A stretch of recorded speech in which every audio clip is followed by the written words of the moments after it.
Assalamualaikum warahmatullahi wabarakatuh. Halo guys, nama saya Nur Putri Sinta dengan mata kuliah Manajemen Risiko Keuangan. Di sesi keempat kali ini menjelaskan tentang risk dan return dalam mengambil keputusan investasi. Nah, di slide pertama ini ada pengantar. Yang pertama ada hubungan antara risk atau risiko dan return atau imbalan hasil adalah inti dari pengambilan keputusan investasi. Kemudian yang kedua ada prinsip investasi high risk, high return atau risiko tinggi atau imbalan hasil tinggi. Kemudian yang ketiga ada penting bagi investor untuk memahami konsep ini untuk membuat keputusan investasi yang tepat. Lalu di slide kedua ada definisi risk dan return. Yang pertama risk adalah kemungkinan hasil investasi berbeda dari yang diharapkan termasuk kerugian modal. Kemudian yang kedua ada return, imbalan hasil dari investasi bisa berupa capital gain, dividen, atau bunga. Yang ketiga, setiap investasi membawa kombinasi risiko dan return yang berbeda. Selanjutnya pada slide ketiga ada prinsip high risk dan high return. Semakin tinggi risiko, semakin besar potensi return yang bisa didapatkan. Contohnya, pada saham adalah high risk dan high return. Kemudian deposit dan obligasi adalah low risk dan low return. Kemudian ada indikator pengukuran risk dan return. IHSG adalah indeks harga saham gabungan, ialah digunakan untuk mengukur kinerja pasar saham di Bursa Efek Indonesia. IHSG sebagai acuan dalam menghitung risiko sistematis dan return pasar saham. Nah, selanjutnya ada menghitung risk. Standar definisi. Standar definisi digunakan untuk mengukur volatilitas dan risiko dari instrumen investasi. Langkah-langkahnya yang pertama hitung rata-rata data harga saham. Kemudian yang kedua, kurangi setiap data dengan rata-rata. Yang ketiga, kuadratkan hasilnya. Yang keempat, jumlahkan hasil kuadrat lalu akarkan.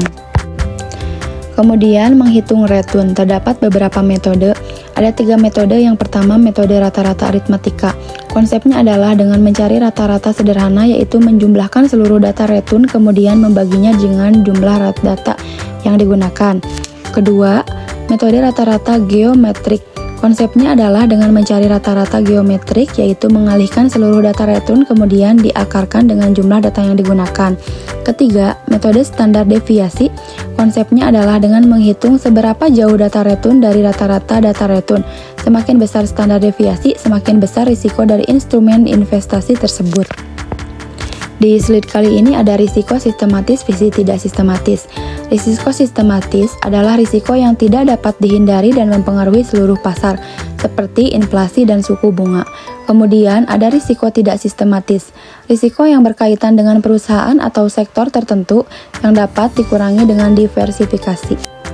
Kemudian ada kurva risk dan return.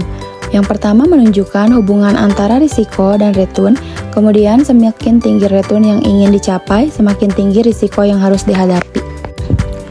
Kemudian ada tingkatan risiko berdasarkan instrumen investasi. Yang pertama ada saham, adalah risiko tinggi, return tinggi. Obligasi ialah risiko menengah, return moderat.